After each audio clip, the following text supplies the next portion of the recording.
anak yang sedang main di lapangan. Mereka adalah Karta, Wati, dan juga Derajat. Iya, Dedek. Kita bakalan nonton penyerang manggul. Karta, Derajat, balik yuk. Wes Suroki. Mengajak teman-temannya pulang karena sudah waktu maghrib. Karta dan Derajat tidak mau, malah asyik bermain. Sana nanggung ini. Kok gitu? Kita kan berangkat bareng. Pulangnya ya bareng lah. Wati pun pulang duluan. Ketika itu, tongkat kayu terlempar hingga ke dalam hutan.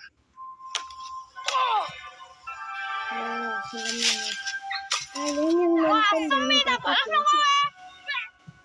Kok kamu di belakang? Tongkat itu terlihat jatuh di dekat sebuah batu. Karta berniat mengambilnya. Setelah lama mencari, akhirnya ia melihat tongkat itu. Itu hantu.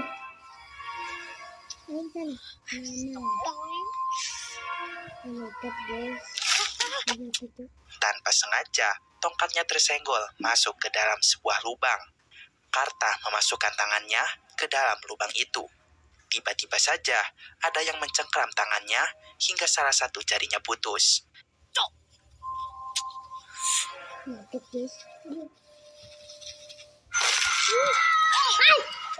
Di saat itu, Wati yang sedang pulang sendirian, seketika badannya ditarik oleh sesuatu. Ia pun jatuh, lalu terseret cukup jauh.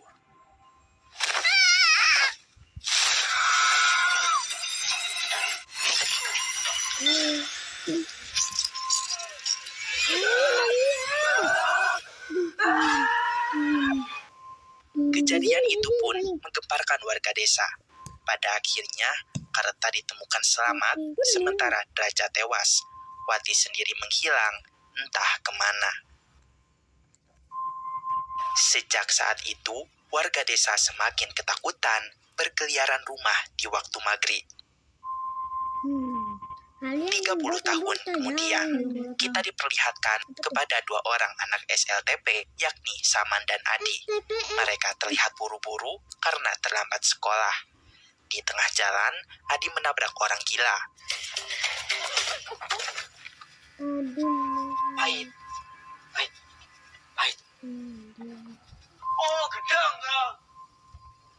Itu kenapa ya? Ternyata ia adalah Karta, anak yang jari manisnya putus 30 tahun yang lalu. Kini ia tumbuh jadi dewasa, namun agak sedikit gendeng. Dan benar saja, mereka terlambat. Alhasil dimarahi oleh guru mereka yang galak, bernama Buworo.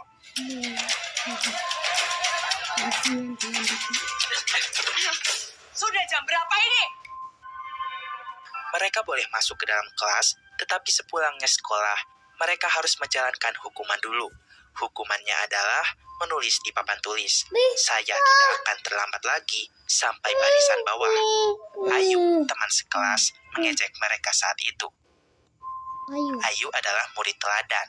Di saat semua murid pulang, ia menyelesaikan sebuah latihan soal dan meminta Buworo untuk memeriksanya. Tetapi di soal nomor terakhir, tulisannya kurang jelas karena tinta pulpen Ayu habis.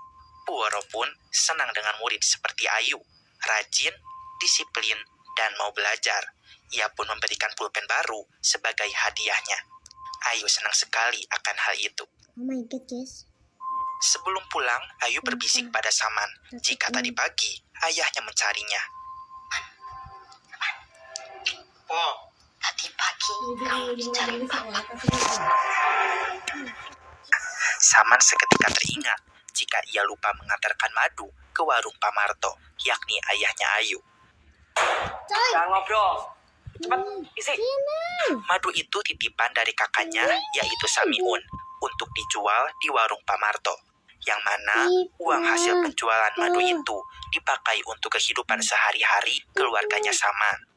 Kali ini Pak Marto memaklumi kesalahan Saman, tapi jika besok Saman lupa mengirimkan madunya lagi, maka tidak ada kata maaf lagi baginya. Kemudian Ayu izin pada bapaknya untuk mengantarkan makanan kepada pamannya. Pak Marto memperingati sebelum maghrib sudah harus pulang. Ayu mendengar Saman mengeluh jika gara-gara Buworo ia sampai lupa harus mengirimkan madu. Ayu berkata, Saman yang terlambat, kenapa Bu Woro yang disalahkan? Lagi pula, Bu Woro itu niatnya baik, agar mereka belajar disiplin. Bu Woro tuh maksudnya baik loh, biar kalian lebih disiplin. Kemudian, sebuah mobil lewat di hadapan mereka, yang memberitahukan bahwa besok ada pertunjukan wayang di kampung sebelah. Saman dan Adi pulang lewat hutan. Adi selalu takut jika melewati hutan itu, karena disinilah tempat Pak Karta kehilangan satu jarinya saat 30 tahun yang lalu. Ketika bercerita, tiba-tiba Saman menghilang. Kemudian terlihat di belakang Adi, ada sosok hantu waktu maghrib. Gak lucu loh, Man. Saman! Asem! Saman berkata, setan itu gak ada. Kalau ada di sini, tak gebukin setannya, ucap bocil bermulut sombral itu. Oh my god. Aku tadi Film beralih kepada Ayu yang sudah sampai di rumah pamannya. Ternyata paman Ayu adalah Karta. Karta kini tinggal di tengah hutan sendirian.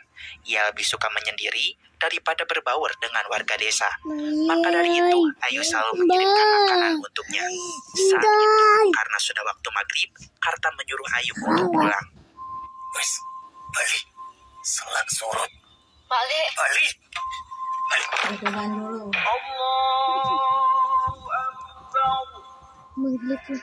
Ketika waktu maghrib, para anak-anak mengaji di masjid. Pak Ustadz menjelaskan, sunnah Nabi menganjurkan agar kita tidak keluar di awal malam.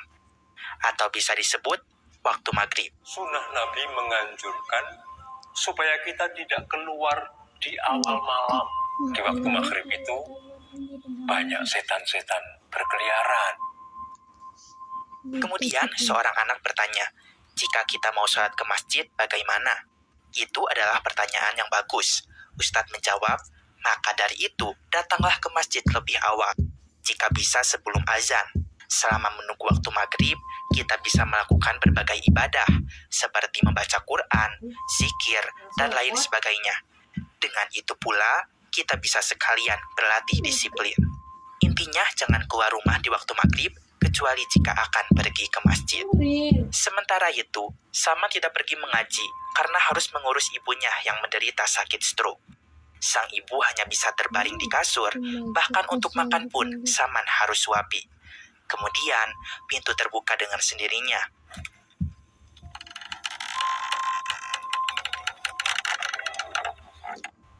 Ternyata itu adalah kakaknya Samiun yang baru saja pulang mencari madu. Saat itu Samiun melihat ada banyak botol madu di atas meja. Saman mengaku jika ia lupa mengirimkan madunya. Samiun seketika emosi. Ia kecewa karena sudah lelah mencari madu, tapi tak ada satupun yang terjual. Ia tak segan memukul Saman. Kamu itu udah tinggal terima enak. Disuruh ngantar madu aja nggak becus. Ibunya berusaha melerai, tapi berbicara pun ia tak mampu. Pokoknya, besok jika madu ini belum dikirim ke warung Pak Marto, Samiun tak segan-segan akan menyiksa Saman. Keesokan harinya, Saman masih saja terlambat. Kali ini ia bawa madunya. Nanti sepulang sekolah akan ia antar ke warung Pak Marto. Tak sesuai harapan, sepulangnya sekolah, mereka berdua malah dihukum oleh Bu Woro karena tadi terlambat masuk kelas.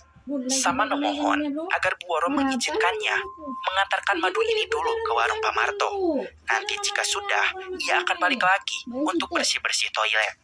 Namun dengan tegas, Bu Woro berkata tidak. Selama toilet masih kotor, mereka berdua tidak boleh meninggalkan sekolah ini. WC ini belum bersih. Kalian berdua tidak boleh pulang. Titik. Terlambat boleh ya, Jang? Akhirnya madu itu pun tidak terkirim lagi karena mereka baru pulang ketika hari sudah maghrib. Daripada dimarahi Samiun, Saman memilih nonton wayang ke desa sebelah. Mereka pun mendapatkan tumpangan oleh supir mobil pick-up. Ketika itu, Adi mengajak Saman untuk sholat maghrib dulu. Saman berkata, nanti saja dijamak di masjid desa sebelah. Film beralih kepada Bu Woro. yang baru saja sampai di rumahnya. Ujang batu itu. Ketika itu, ia langsung menyentuh mesin tiknya untuk menyelesaikan tugas. Saat di perjalanan, Adi berkata, seandainya Puoro tidak ada, pasti hidup mereka lebih merdeka. Bisa mancing ikan sepuasnya, dan yang pasti jika terlambat, tidak ada yang marah-marah. Saman berkata benar, guru itu lebih baik gak ada, atau sekalian mati aja. Nih, kalau perlu ya, si guru bajigur itu nggak cuma minggat, biar mati si San. Oma, muncungmu itu sama. Saman mengucapkan hal itu tepat saat azan maghrib berkumandang. Tak lama kemudian, mobil tiba-tiba oleng karena ban kempes. Sementara itu, setelah tugas selesai, Puoro berniat ambil air wudhu untuk melaksanakan sholat maghrib. Ia heran karena pintu rumahnya tiba-tiba terbuka lebar.